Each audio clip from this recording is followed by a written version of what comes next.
So this is going to be, God, I feel kind of first of all, there's a lot of things, a few things to talk about, but I'll hold my hands up and be honest. I've not done the adequate research, especially when it comes to the UK and Irish mixed martial arts scene, because especially for the British scene, it seems a bit difficult to try and find the proper, some reliable sources to just to get as much information, do as much research as possible on a particular fighter or particular events or particular domestic or sporting affair, that sort of thing.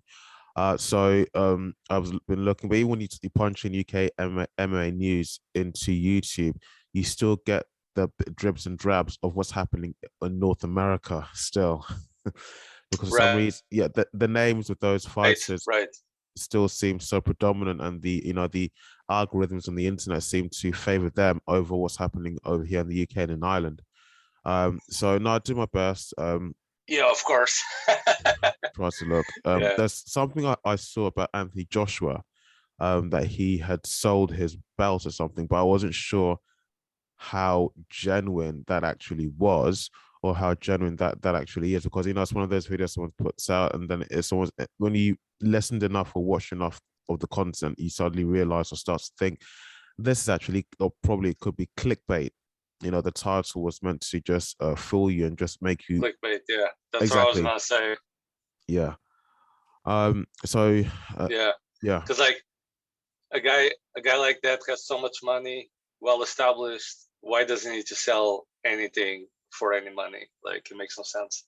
Unless it's like for a charity thing or anything like that, fundraising, whatever.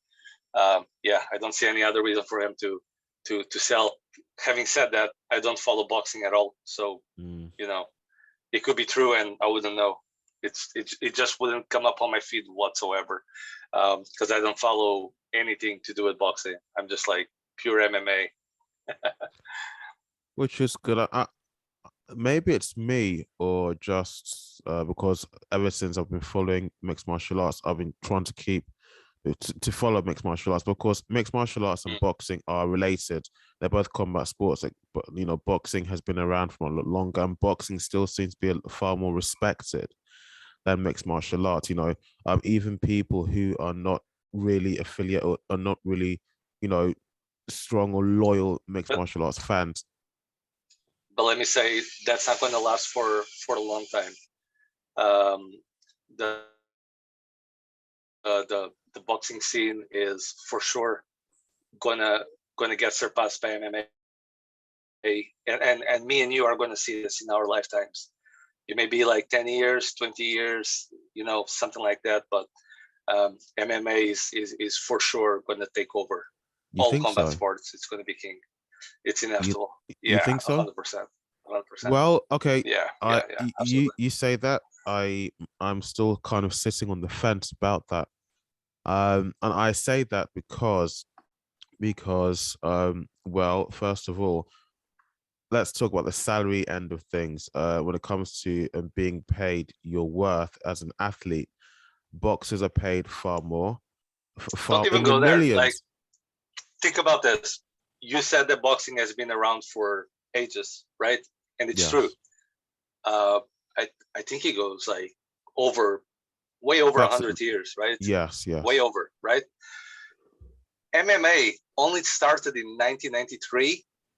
Only started. So MMA started when I was 5 years of age. I'm now 33, about to turn 34. And it is what it is now. You compound that in 100 years, and what do you get? Fighters are going to be paid way more than boxers ever were paid, probably. It's already filling stadiums. They pretty much run events every week. I'm talking about the UFC. Bellator is more like every month at least, sometimes Hold on, shorter than that, hold on. and so on.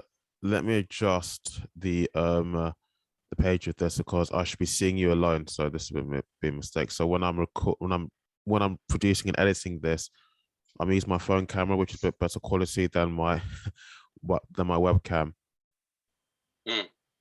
Or at least until I start using a proper online podcast platform such as Riverside. What phone do you have, by the way?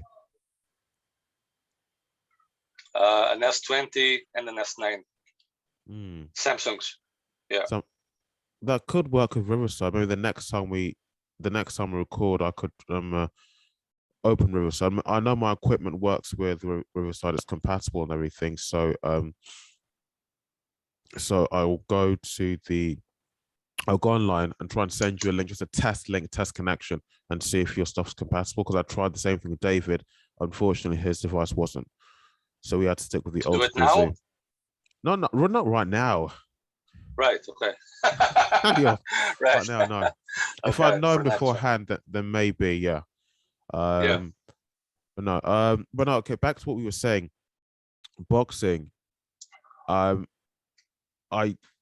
still believe that it will be a sport that will be still that. And I always think, am I sounding foolish or just very naive when I say this? Boxing, will it be surpassed by mixed martial arts? I'm doubtful. I'm still on the fence because in terms of the salary side of things, again, boxers, they're paid way more. And the sports of boxing, even people who, let me say, they're not boxers themselves, they're not that heavily into boxing, not loyal fans that you have with mixed martial arts. Yeah, boxing still has that loyal fan base. Even I think I did a video on this sometime last year in the podcast, just might be myself. And when I was doing research, one of the things that came out in the text of the articles that I was reading was that there seems to be this sort of, let me say, this like cult following for the sport of boxing. Even though you don't have a particular favorite that you want to win, people will still turn out to watch the event. Whereas mixed martial arts, it's not really the same thing. I mean, it's far more brutal, a lot bloodier, and people, I think, don't tend to like how the athletes may behave. You look at the demographics. You look at the demographics and you see that boxing is an older generation that's following that sport, and that's going to die off eventually with time. Where the MMA, it's all this new generation plus women, which boxing doesn't really have them. Like, boxing is not really invested in women's boxing that much in comparison to MMA. Yes, right? Yeah. MMA is like heavily invested at this point in women's MMA. So then you have that whole demographic that attracts this whole new population of women into the sport, and because of them, they are also going to be watching the men and so on. So it's so much more innovative in that sense versus boxing. Boxing has been boxing for hundreds of years, right? Yeah. There's no innovation there. There's nothing new. Boring as fuck, in my opinion. But I'm a guy that started with MMA, and then I learned about boxing, not the other way around. So I have my bias on that one. Like, because I always think on a street fight situation, and if you want to come and box me in a street fight, you're fucked, and that's just the end of it. There's no possible argument that you can have. Like, a professional boxer like Mayweather would be fucked against somebody that has like 1 year of MMA training. He doesn't need to be a pro. He can be an amateur with 1 year of training. They're going to take him down, break an arm, choke him out, anything like that, and that's that. Do you mean to say that the other person is on an extreme losing streak because if they were the boxer, they're just restricted to how they use their hands and their leg work in terms of how their stance, whereas the mixed martial artists can use their feet. They use everything. Yeah. Everything. Yeah. Because they can take you down, and then what's the boxer going to do? Yeah, that is true. That's true. Easy as that. Like, I admit that. Yeah. They can keep the boxer away with like front kicks, head kicks, leg kicks. They kick their legs, and they're going to start crying. Their footwork goes out the window. Then they only have their hands to rely on. Like, that fight would just go like terribly bad for the boxer. In all possible known universes that exist. So because of that, and I don't know if you ever watched the UFCs from the number one, the very first one, but as soon as I started learning about MMA, I made a point of going to watch the very first one, number 2, 3, 4, until I caught up with. It was a John Jones debut. That's when I caught up with all the UFCs. So I literally watched all of them, right? And the innovation in the sport from when it started to where it is now, it's like so big, and you don't see that in boxing. And there's still innovations happening, For example, the calf kick wasn't really a thing 5 years ago. Yeah. You go watch a fight 5 years ago, it just wasn't a thing. And now it is. And now you're seeing now fighters trying to get a step ahead and either take the leg out of the way or the way they check, that kind of stuff. So you're trying to see that chess game where you need to think ahead 1 or 2 moves. What's the other guy going to do? How can I counter that? The other guy is going to think they're going to counter this. How can I get the better of that, and so on? And it's like a never-ending chess game, and you don't see that in boxing that much. Like you have the counters, you have the footwork, and this and that. Try and read the timing. Yeah. It's a very limited. It's like boxing is playing checkers, and MMA is playing chess, and it's like, okay, there's levels to this. You guys can only move like this and like that, and the chess players can move everywhere, all sorts of directions, back and forth, and there's just no comparison. They are both combat sports, but I don't think there's a comparison between the two. Yeah, in a real street fight, boxing would just die easy. Easy. I think maybe you have destroyed my initial argument. That's because I think I was just going by. I was what was the argument? Go on. No, I was saying that it's doubtful. That I'm doubtful about the idea that mixed martial arts will surpass boxing in terms of money and the popularity and the growth of the sports, its reach worldwide. But I think what you said about the street fights and the older generation gradually dying off, who were the initial fans and the supporters of boxing, whereas mixed martial arts pertains to a younger audience. I think you may be onto something that's correct. And I think when people see mixed martial arts, the fact that you can use more skills to defend yourself and to go on the offensive. Yes. But I think because of that, many people have started taking self-defense classes. Yes, that as well. But just think about this. Somebody born, say, in 1960, right? The only combat sport that they have available for them to watch, it's going to be boxing, right? Okay, yeah. There's pretty much nothing else going on. Yeah. Now, somebody born in the 90s, 2000s, and moving forward, everybody knows MMA now. So now they have the option of MMA or boxing or Brazilian Jiu-Jitsu or kickboxing or Muay Thai, or there's like so much choice, right? And then you just gotta look at it like logically speaking, realistically speaking. If I want to be the best fighter, which one am I going to pick? And I'm pretty sure the answer is not boxing. Like if you want to be a complete fighter, if you want to be able to handle yourself in any situation, like you said, there, self-defense, that kind of stuff, it's not going to be boxing, for sure. It's not going to be boxing. I would rather go and do like wrestling or Brazilian Jiu-Jitsu before I would do boxing if I had to pick between one of them. Because like most like, I can't remember what the stat was, but the stat was something like 80% of the fights end up on the ground. As far as like street fights and stuff, they end up on the ground. So they may start standing, but that's where you're going to end up. And if you don't know what the fuck you're doing when you get there, you're dead, pretty much. Yeah. So you definitely need that, yeah. When you're seeing me through the camera and everything, and you're hearing me, I'm trying to work out where the poor connection is coming from. When I'm speaking, when you're seeing me, am I freezing and skipping at all? No. Right. Okay. Because when you're speaking, it's all good. your end is.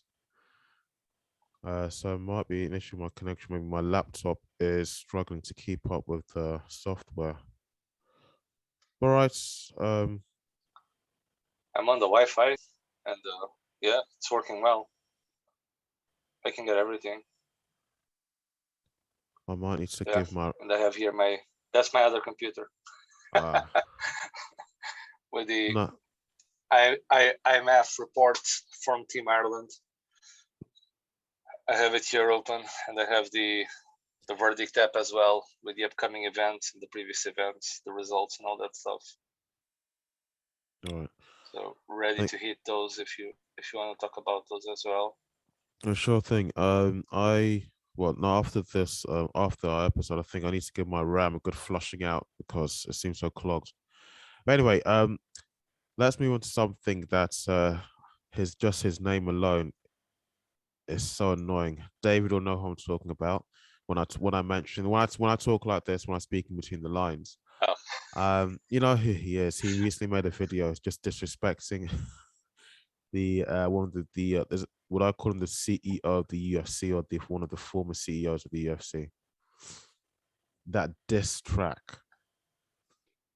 Yeah. By Jake Paul. Yeah. So you're talking about Jake Paul and Dana White. The track was funny. I'm not gonna lie, it was funny. It made me laugh. Amusing. I saw it on Instagram. It was, but like God. they really nailed like the Dana White persona. Yeah. I think the guy was a bit smaller than what Dana White is. They could have gone with a bigger guy there, but okay. But the Fertitta brothers, they really got like that close, you know. I had to look twice. Like, is that really one of them? But no, it wasn't. Yeah, and then they got the Chris Cyborg on there. Yeah, which I think was really cool. What was actually her? She actually had real beef with the UFC. Yeah, for sure. No, it can't be because I've seen her before in some videos. Unless they use like CGI or anything, that's her. Because yeah, I thought that was a lookalike. The only lookalike that you would get would be Wanderlei Silva to replace her. You put the wig on him. That would be the closest lookalike to her. But that all being said, in case you guys can tell, that all being said, I'm sorry, I still cannot take this guy seriously. I just can't take. And to be honest, I won't be able to take him seriously. I mean, if he wants to stick with this boxing career thing, fine, go ahead. And I know that for those people who have listened and watched the past episodes I've done with other guys with David, I sound like a broken record. But until he fights someone who's a professional boxer, good record, someone who boxing is in their blood, that's when I'll be able to take him seriously. And I think when I say that, I speak with many other people out there as well, because for me it just seems very much like an attention hype train. Even the last fights he had with Tyron Woodley and Ben Askren, the Tyron Woodley fight he had for the second time, I have to say something happened. Like, even think about the fight that, was right? staged or something. Yeah, maybe, but Tyron Woodley said he wasn't. So, but even think about that. Look at the extent that boxing is going to sell pay-per-views and sell events and stuff. They're grabbing this guy who's not a boxer, and they're grabbing these, past their prime fighters. They have a name to be able to bring guys back into the boxing sport. So in that sense, I'm with Dana White. They are completely desperate. The sport is dying off. They're doing whatever they can to stay relevant for as long as they can. And like, the writing is on the wall. Boxing is dying. That's it. And the UFC is on the rise. Having said that, I am on the side of the fighters on this one. I do think that the UFC is taking like too much. Like, it's very disproportional the amount of money that the UFC makes. I agree. Versus what they pay. Very disproportional. Yeah, and they like any fighter, and I said this on my podcast several times. Any fighter that calls himself a professional fighter, they should be able to just fight for a living, and that's it.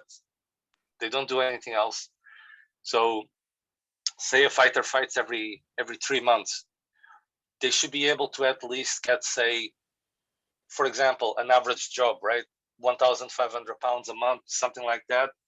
So you multiply that by 3 months, that's 4,500. So say 5,000 pounds they should get per fight from the get-go, in my opinion. 0-0, that's what you get for fighting. And then if you win, you can get more, that kind of stuff.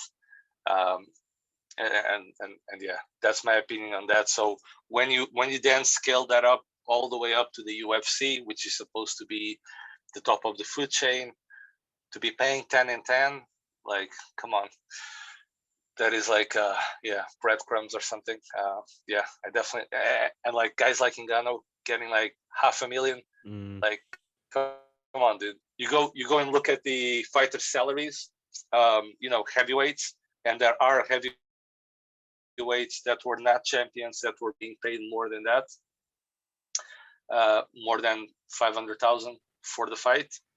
So I don't think it's fair for the champion to be paid, that amount as well. If you're the champion, you're at the top of the food chain. You should be paid proper. So yeah, absolutely, no, absolutely. So in that sense, I'm with Francis Ngannou on that one, that kind of stuff. You see, the thing is, Francis Ngannou, when it comes to someone like Francis Ngannou and the UFC, or an organization like the UFC, and someone like Dana White's spearheading the entire organization, you find that they have a much more look at how they would treat Francis Ngannou, then look at how they treat someone like John Jones and Conor McGregor. Conor McGregor and John Jones, I mean, even all the nonsense they get up to, right? They still get paid whatever they want, not whatever they they get paid whatever they like, and the UFC, well, will give them that. So I never really understood why is it they'll keep, and the way those guys behave, it doesn't make the organization look good. And unfortunately, with the way how things are, they're seen as role models by a lot of young people, but somehow they always get away with a lot of murder. Let me put it that way. I mean, John Jones, the night that he was being inducted into UFC Hall of Fame, at the same time, in the same place, was being arrested by the police for some sort of domestic violence with his partner. I think the full facts of what actually happened have never come to light. Getting his wife.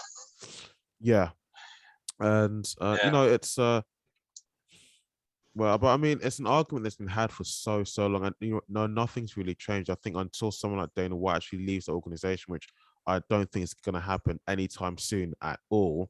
With how much money, with how much the UFC is worth, how much is it? $4 point something billion. He's not going anywhere. Billions, it's in the billions for sure. It's one of those arguments whereby, I said before, Dana White alone, I think, is in the billion. Money-wise. Yeah, I think the reason why they say to most of their fighters, Dana White's wealth, his pocket alone is like in the billion. So yeah. But like I was saying before, the reason I think why the UFC or why Dana White doesn't want to pay the fighters a lot is that I think you can sacrifice a decent salary for the amount of fame we can give you, because I'll hold on my hand up. The UFC can, if they really wanted to, they can turn any of their fighters into stars. Of course, first of all, if the fighter has to prove themselves that they're a really good fighter, and I think the UFC can do the other legwork in marketing and promoting the fighter into a really popular stardom celebrity mixed martial artist. Yeah. Well, that's a bit of a tough one, because you can be a very dominant fighter and still be boring as fuck. And I'll bring Colby Covington as the example here. He was going to be cut, and the guy was just mauling everybody one after the other, and he was just winning. And it was the last fight on his contract, and they were like, yeah, we're not going to renew this. And he was in Brazil, and he went to have his last fight. I think it was against Ike Mma. He won again, and that's when he came out with that persona saying, all you guys are filthy animals and this and that. And he managed to make himself relevant there as a hated fighter, as the bad guy. And yeah, the UFC had to sign him again, So that's an example where even though you are a good fighter, they still don't like you, or they still can't really make you relevant, So it takes a bit of two to tango. You need to have the personality as the fighter, and you need to be able to sell yourself, plus be good in the octagon. So you need to keep your record intact, kind of thing, and Emmanuel, be able to sell yourself. do you really have to? Well, the thing is, that's if you can do that. I've heard what you just said about Kobe Covington. I've heard that quite a few times. I heard it from David. I've heard it from, is it not Kamaru? But I heard it from quite a few people that that's not what he's like in reality. It's not. Even when it's being Kamaru Usman, like Dana White didn't really like Kamaru Usman either, but eventually he just became undeniable. Like Dana White said that he thought his fights were boring, but the guy is winning, and there's nothing you can do about it, and he just keeps winning. But that's another example of another fighter besides Colby that was also boring. Dana White didn't really like him. But who finds them boring? Really have a choice but stick with them. Who finds them boring? Is it the UFC? Or is it Dana White? Or is it the fight fans? I think it's Dana White. And then Dana White's perception of it in relation to the fans. So Dana White thinks that, if you just put them on the ground and maul them, it's not really a fan favorite style kind of thing, where what you want is more like the Stephen Wonderboy Thompsons, flashy, in and out, cool kicks and all this and that, Lyoto Machidas, that kind of stuff. John Jones, great striking. Conor McGregor, great striking. So the masses of the fans, the uneducated fans, the casual fans, they all understand striking. Not everybody understands the ground game. And that's something that I think we will see more of as the years go by, and as the sport of mixed martial arts grows. More fans will become educated, and more fans will then be able to appreciate the ground game, the wrestling, the Brazilian Jiu-Jitsu, and all that stuff. So, yeah, so it ties up with what we were talking about, how MMA is going to explode in years to come, because the fans will be able to understand more and appreciate more. But to be what it is in 20 odd years, it's like, come on, man.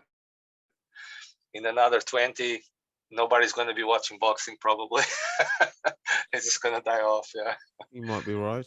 I think you're further killing my initial argument. I've learned something. You were giving me something to think about. I know you're laughing, but you're right. You're giving me something else to think about, that as a new generation gradually takes over, despite whatever smart or silly things that they might be following or might be enticed by. Things do change, certain favorites die off and other favorites, become the mainstream, the main norm. So that's correct. I can even tell you something else if you allow me just to interrupt you there. From all the 300 episodes that I've made on my podcast, and interviewing at least 200 different fighters, right? Because some of them are like repeated guests. So let's just say 100 of them are repeated, which I know it's way less than that. But in a 200 plus sample, from all the fighters that I've interviewed, I would say it's about 50-50, the split of fighters that started with a single martial art like taekwondo or boxing or kickboxing or whatever, versus the ones that started MMA from scratch.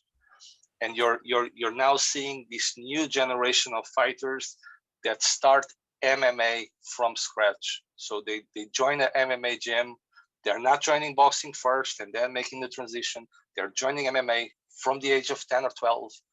And by the age of 18, they have like 8 years of solid MMA training.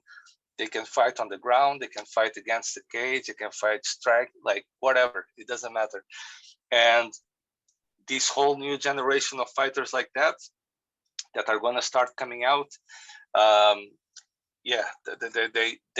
are going to kick this current generation's ass and so on, and as a new generation comes over and over and over, like it's just going to get better and better in that sense. People are going to be starting MMA younger and younger and just learning all aspects of it from the get-go. So then you have like the 4-year-old boy that started boxing and the 4-year-old boy that started MMA, and they meet in high school and they want to have a scrap. Like, the boxing guy is just gonna die miserably. Yeah. You know what I mean? But even just talking in terms of IMAFs, you see now these guys, they go and compete in these junior divisions, and then they compete in the seniors, and by the time that they turn pros, they have like so much experience already in MMA, which MMA, again, another thing, they had to make their own Olympics, which is the IMFs, because it's not recognized in so many countries, where boxing is in the Olympics, right? So you're like, it's definitely trending in the right way, just circling back to that. but I just wanted to say that the sample that I have from the fighters is that a lot of them are starting MMA from scratch. And that makes a huge difference to the fighters, as they progress, instead of, I started jiu-jitsu and then I took striking and then I done MMA. Yeah, it's like, okay, the other guy has like so much more advantage over you because he started MMA, like clean slate. I have no bad techniques. I have no bad reflexes or whatever, like boxing, you don't have to worry about leg kicks. You don't have to worry about takedowns. And then you get into MMA and you're probably never worried about leg kicks and you're never worried about takedowns. So then you get punched in the face a few times, you get taken down, where somebody that learns from scratch, you need to worry about takedowns, you need to worry about leg kicks, you need to worry about this and that. They are always going to be aware of those things as they progress. So another thing to add onto the argument there. The argument's dead. Yeah, I'm always happy to have this conversation with anybody, because like, if I could buy like stocks and predict the future, I would like bet the house that MMA is gonna become recognized in the Olympics eventually. And probably the IMFs are going to give like a big finger when that happens and be like, we don't need you anymore. We made our own thing. People compete here. Like, we just don't need you guys.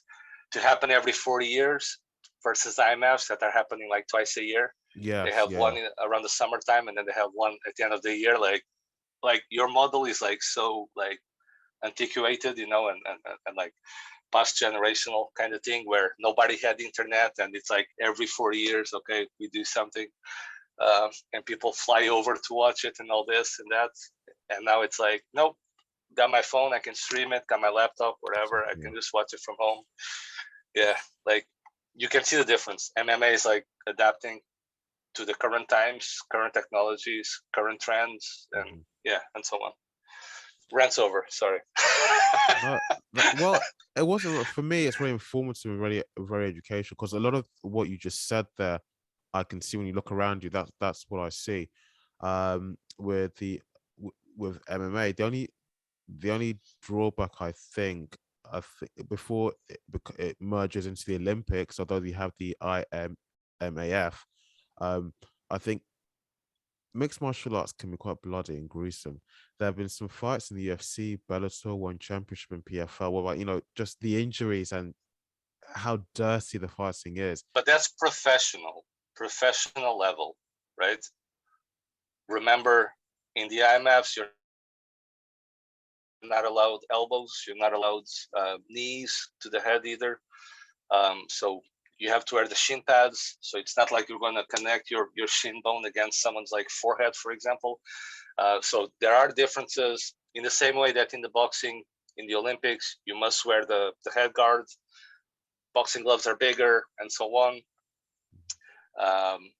In the IMFs, it's the same thing, like you have bigger gloves.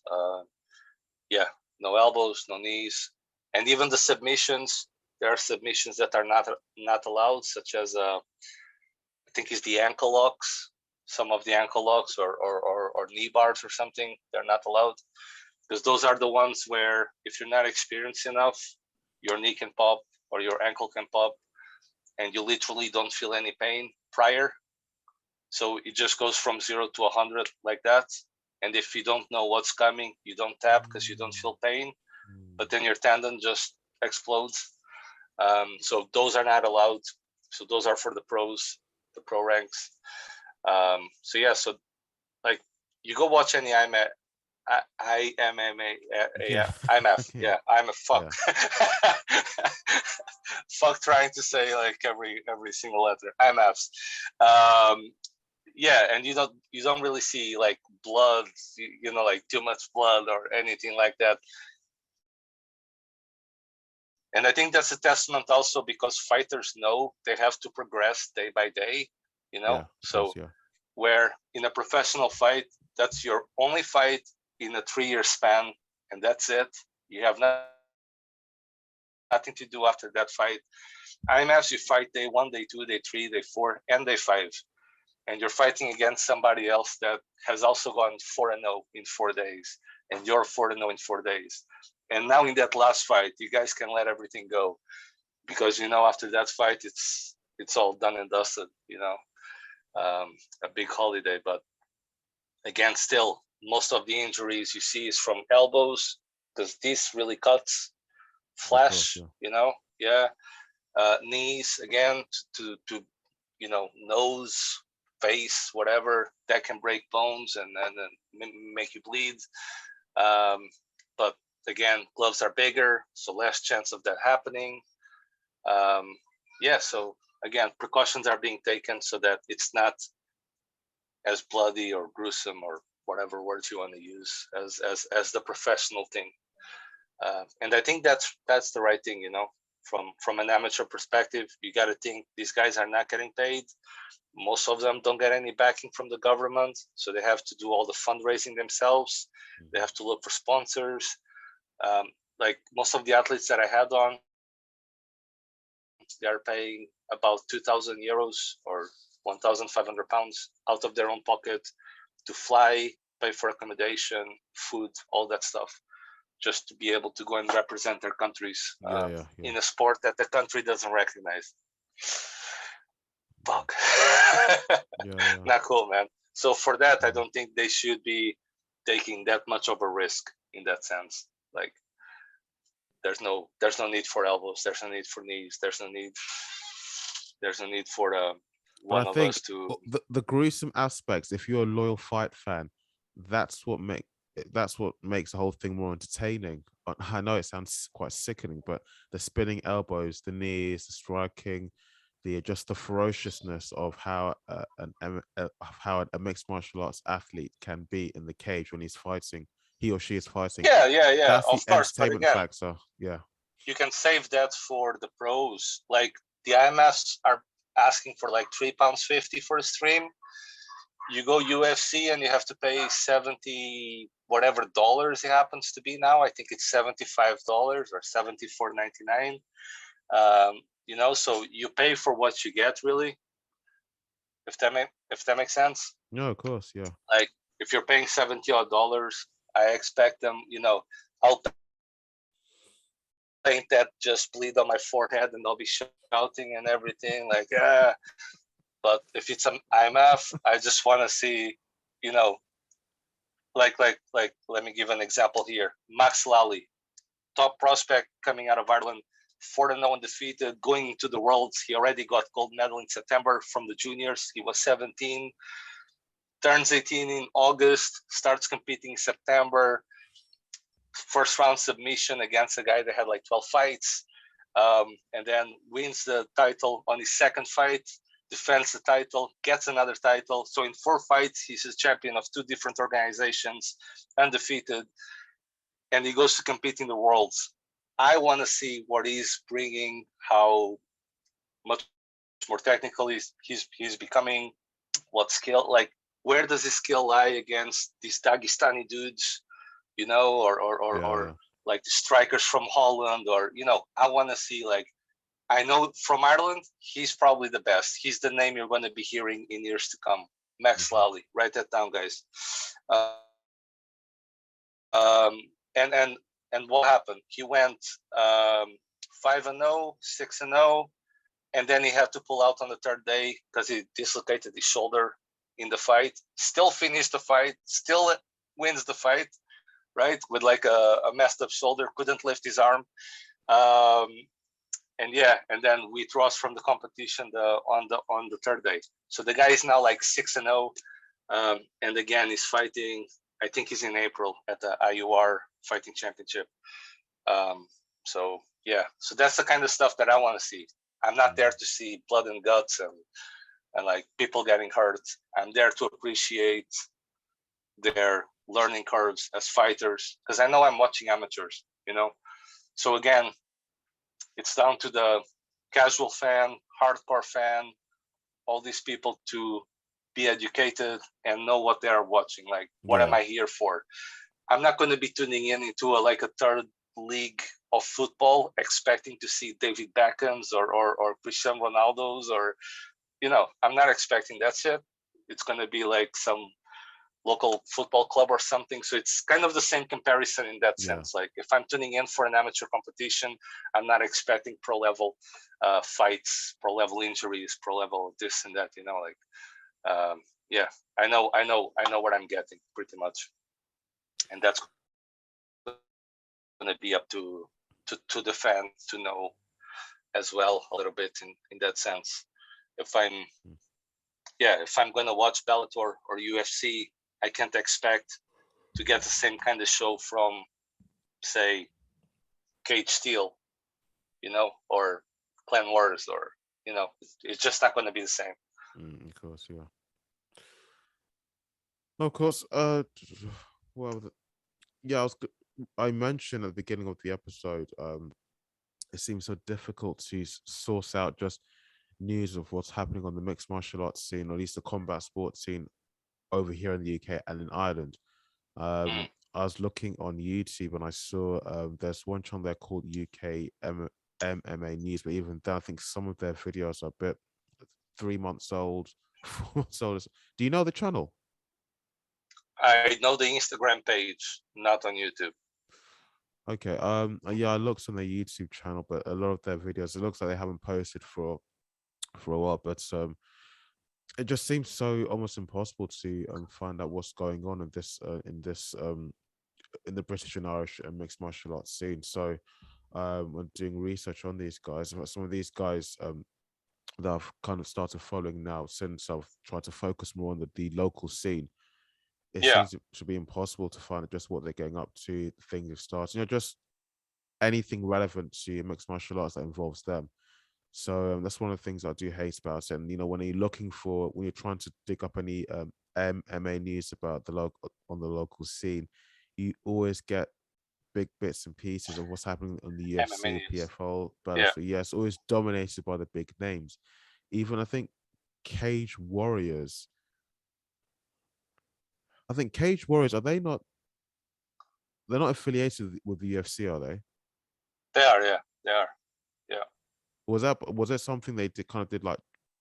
It almost, because of the UFC, they're so big, but I kind of feel that Cage Warriors, when you say that they had to be affiliated with the UFC, is it, just to like stay relevant? I don't think they had to. So in my understanding, what happened was Cage Warriors was that platform in Europe that was like leading pretty much, but obviously with an emphasis in the UK, right? So most guys fighting in the promotion was obviously from the UK. And then some Irish fighters started going there as well, some French fighters and so on, that kind of stuff. Some guys from Holland, but like 90% of the fighters were UK. What started happening was Michael Bisping signed up for the Ultimate Fighter. He went from being Cage Warriors to Ultimate Fighter. He won that Ultimate Fighter. So then he became the guy that used to compete in the Cage Warriors, that is now a UFC fighter. Then Dan Hardy went that way. Then Conor McGregor went that way. Joanne Changchak went that way, and like a bunch of fighters just started like going from Cage Warriors over to the UFC, and eventually the UFC. I don't know who approached who, but the UFC Fight Pass became a thing, and instead of them streaming the shows on Sky TV or there was another channel, but it used to be, I think, the Sky TV. They used to stream the Cage Warriors. Yeah. So like it was a televised show, and they were like, just come over to our platform. You get money from the streams, blah blah blah, and you don't have to be on like TV, pretty much. And yeah, and that's what happened. So then it became that feeder promotion where the top guys from Cage Warriors can then get their UFC ticket into the roster of the UFC. And more recently, the same thing happened with the UAE Warriors promotion. They were also doing their own thing around that area of the world. And yeah, Dana White went there, and they were like, yeah, start streaming your stuff on the UFC Fight Pass, and yeah, now we can start taking fighters off you. And like Andrea Fialho was the most recent guy that was a signed fighter from the UAE Warriors and got the ticket to go to the UFC. And he put on a really good fight, in my opinion, against Michael Pereira. But he lost. Yeah, he lost the decision there. That's all good. But what happens to what happens to Cage Warriors? Because it's almost like UFC's been stealing their fighters, almost if you think about it, and then Cage Warriors eventually dries up and they become the less relevant promotion. Never. No, the way it works is you have all these amateur, smaller promotions feeding guys into the Cage Warriors, right? So you have this enormous pool of amateur fighters that don't have a home. So they pretty much fight wherever they can, whether it's Battle Arena, Clan Wars, Cage Legacy, Cage Steel, and a bunch of other promotions. And once they go 2, 3, 4-0, 5-0, something like that, then Cage Warriors is like, yep, you're coming with us. Here's some money. There's a contract. So now you have a home. So now you go from being a fighter that has to look for your own fights and travel up and down the country and this and that, looking for promotions that will take you, that will give you a fight, that will find you a competition to compete in, to now you have a home, now you have a place, now you can say you are a Cage Warriors fighter. So in that sense, it never dries up because it's a numbers game. You have way more amateurs than you have professionals, and that's always going to be the case because not everybody wants to become a professional fighter. And you always have way more people training than what you have amateurs because not everybody wants to turn amateur. So it's like a pyramid scheme where at the bottom you have just the people that train. A layer above, you have people that took a novice fight maybe, and they decided it's not for them. A level above, you have the amateurs. Yeah. From those amateurs, a lot of them are going to lose. A lot of them are going to win. It's the ones that win that will then rise to professional. And obviously, there is the exception to the rule where you have guys that are like 0-20, like 20 losses, and they still go professional for no reason. There are like go to the Only Cans page on Instagram, and you'll see those guys are doing a great job documenting all the guys that are taking losses for money, pretty much. Seriously? It's bad. Yeah, it's bad. There's like a guy that's like 20 wins, 100 losses, and like how can you even have 120 MMA fights? Like how? That's mad. And the guy's literally like fighting 2-3 times in the weekend, where he goes show number 1, drive to show number 2, go to then show number 3, and like knockout, submission, whatever, loss. Next weekend does the same, and so on, and it's like, okay, whatever, man. Like that's the kind of stuff you see in boxing that I don't want to see in MMA. Yeah. But 120 fights, and what 80% of those fights you've lost. I mean, think of all the damage you've taken. Yeah, exactly. Yeah. God, Um, that's there's like insane. another guy like 3 wins, 20 losses. Um, there's another guy, Reese Street. He's like 0-40, so like 0 wins, 40 losses, and his amateur record is like 0 wins. So he has like a combined record of like 60 losses, like 20 in amateur and then another 40. And like, you can't tell me that those guys are like legit trying to win, um, I would imagine at some point your family be like, stop what you're doing, this is bad for you, or your coach or your friends, like anybody. But I think the fault is a promoter's fault. For The letting it promoter happen. should have the decency of saying, I don't want you fighting in my promotion, you're not fighting here. And eventually those guys will run out of places to compete and get paid for. Because like, if you lose 20 fights in amateur and you get no money, and then you turn pro and you're getting like 500 quid a fight or 300 quid a fight, and you lose like 40 of them and nobody cares, and you're just getting paid, like, yeah, I don't think he cares very much about that. That was my next point. I mean, it's someone who has that many losses but still persists and still wants to fight. Are they even serious about winning when they step into the octagon? Nah. Like seriously, go check that page once we are done with this. Here, I'll get it on. I think, yeah, it's this one. Only Cans MMA. So check that out, guys. Only Cans MMA. And yeah, like, they have lots of reels and videos of guys that they can find that are just taking a dive pretty much. And like, some of them are hilarious. Like this guy, I don't know if you can see, 1-46. What? 1 win, 46 losses. Like, what are you doing? Like, Only every single Cans. post is like a highlight of a fighter that yeah, only Cans MMA. So yeah, so that's a really fun page for people to follow. Bro, I'm gonna have to go because I'm like 15 minutes past right, the hour. I'm gonna have to go get my kids from school, so we can wrap this up and do the goodbyes and stuff like that. I feel that you've educated me this whole episode, this whole hour, more like. Yeah. I don't know what it is, but I really would like to see, know really proper good news sources where you can actually see what's happened, just about news and what's happening on the British and Irish mixed martial arts scene. Before we know about what's happening in North America, but I agree. Like, at least to promote the local fighters here. There's the severemma.com. That's a website. Okay. They also have a podcast, and I think they are the leading podcast in MMA in Europe. Sure. I think. Don't quote me on that. At least that's what they have on their Instagram bio. Number 1 podcast. Like, okay, I don't know. I don't even know how to check those numbers. Who else?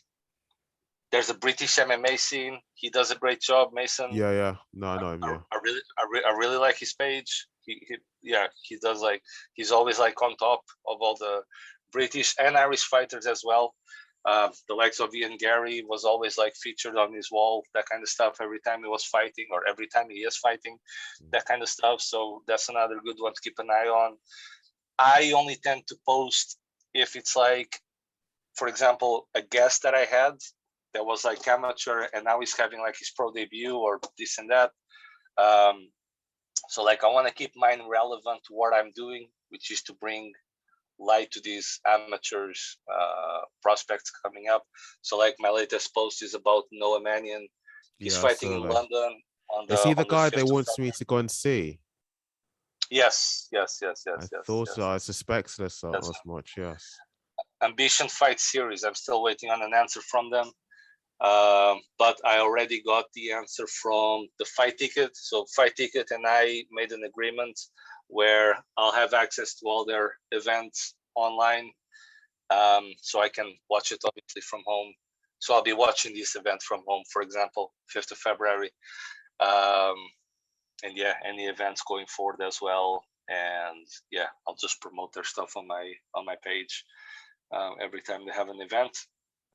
Okay. Which I think it's a fair deal. Two yeah, that's it. other questions. Did you have fun? Because I can see you have no plan, but you're on it, it flows and flows well.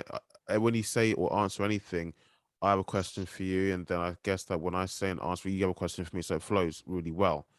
Yeah. Did you enjoy this episode? Yeah. Like, as you can see, I'm a very like passionate guy, and yeah, like it's hard for me to know when I should shut up and when I should stop talking. Otherwise, like I can just literally keep talking about something like that. But like in the sense of, once you look at the episode, it's probably be mostly speaking about why MMA is going to be better than boxing, and that's probably not what you had planned for the episode, kind of But thing. it's good. That's good. But yeah, but I think like in that way, people can see it's a real conversation. There's no script. It's like two guys talking about it and sharing opinions, and yeah, like if you want to then drop stuff in there about like what I just did, 5th of February, there's an event, Ambition Fight Series, check it out, that kind of stuff. So then we can make it, a bit relevant here and there. But with regards to yeah, ambition, I actually was meaning to post a story and a post about Noah supporting the guy, because I actually watched one of his past fights. Is really, really good. Ground game and stand up, he's really good. Yeah, he is indeed. Yeah, and again, like the guy started with jiu-jitsu at first, and then transitioned to MMA. So he's like a purple belt as an amateur of MMA, but he's a purple belt already. And you see guys competing in the UFC that are still blue belt or no belt whatsoever in BJJ. So Really, you know what I mean? Yeah. There was a blue belt that tapped out a black belt, a Brazilian Jiu-Jitsu black belt, just because they start MMA and they learn all the submissions, but there's no grading in MMA. So you can't say you're a black belt in MMA. That doesn't exist, right? Yeah. But whatever he knows, he knows. So then when he's fighting against a black belt in Brazilian Jiu-Jitsu that came into MMA, like he knows everything he knows. Like there's no secrets anymore. Anybody can go online on YouTube and you have endless hours of submissions that you can try and things you can do at home or things you can go and train with your friends and do and so on. So the cat's out of the bag in that sense. Brazilian Jiu-Jitsu was very dominant at the beginning, and now not so much because of that. Everybody knows how to defend themselves and how to counter what and this and that. So a blue belt BJJ tapping out a black belt, doesn't really mean that he's really a blue belt. It just means that in sport-specific BJJ, he's blue belt, But in the cage, he might as well be a black belt, So yeah. But yeah, Also, man, I had fun. Yeah. When can What we was do the this? second question? When can we do this again? Oh, yeah, good question. Probably Friday. Friday, yeah. Okay. Friday. What time on Friday? Okay, we'll sort that out. Yeah, we'll sort that out after, because I don't know. I know that I have a podcast tomorrow morning, and I have one Thursday morning. I have Wednesday night, and I may have Thursday night. I don't know yet. Still waiting for Friday night, so maybe I don't have one there. So yeah, we'll see. The weekends I tend to leave them out for either events that I attend or for the family, unless it's like a really big one that I can't avoid. And in that case, yes, like that. There's one that I'm going to be doing, which is going to be a face-off between two fighters that are going to fight for the title. And because of their schedules, it's only going to be on a Saturday or a Sunday that they can both at the same time be online. Okay. So I'm going to have to make that happen. So what I do, and I tell the wife, I just take 2 days off during the week, and then I hammer the weekend. So like if I have to do one in the weekend, I have to take 2 days off in the week, and that keeps things balanced, you know. Yeah. And just before we split, I have Cage Legacy on tonight. Declan Keenan. I'd love for you to join us. I even said to him that I'll do my best. You do seem quite intimidating, but he said no. I think he tried to just calm my nerves a little bit and just put me at ease. Yeah, he seems quite a nice guy. Yeah. Yeah, he is for sure, 100%. What is the podcast about? What are you planning on talking? Well, he's going to be competing in an event in grappling on the 12th of February. I think you've seen the promotional card for Chaos Grappling. Yeah. So I'm gonna be there. Some more. Do you want to come to that event? Do you want to fly over? I don't think I will be able to. I'd like I would love to, but I'm not sure I'll be able to make it because potentially, a lot of the fighters that competed for England in the IMAFs. Quite a few of them they've agreed to come to the podcast. So I'm gonna try and get them on. Cameron Clements, is it Jamie Roper? It's quite a few of them, so I'm gonna try and get them on. So I'm gonna be quite busy. Yeah. And who else? Yeah. Just talk about the legacy and his upcoming event happening in April, the 9th of April, Cage Legacy 15. Yes. And just how the whole thing started. I'm going to go to Chaos. I'm going to go to Clan Wars, Cage Legacy, IUR. So if there's ever any event you want to come and attend, and if you're able to, pay for your flights and stuff like that, the door is open. You can come and work with me, and we can go cover those events. Definitely. So at least on this side, I know that I can get you in, no problem. Like I got David in Cage Legacy for his first event. Sure. And he was working for me on that day. I showed him the ropes and this and that. And after that, then he went doing his own fans view page stuff, which I think was a mistake because like I see this happening a lot on the scene, which like a lot of small pages popping up and this and that, and then they don't stay consistent and they end up falling off. So like Davey's not the only one. Where if all these pages came together under like one, and like what you were saying, like just have the one spot where all the news are shared, all these like small guys can just come in and like if you happen to do just one interview a month, instead of just posting that one interview a month in your channel, just have like a common channel where we have like 20 guys, and every time somebody does an interview, just share it on there and that kind of stuff. And I think that'll be like way bigger and way better for the whole scene. But that's my opinion. Yeah. Anyway, I really got to go, bro. Sorry. Thank you so much. Thank you. I look forward to the next one.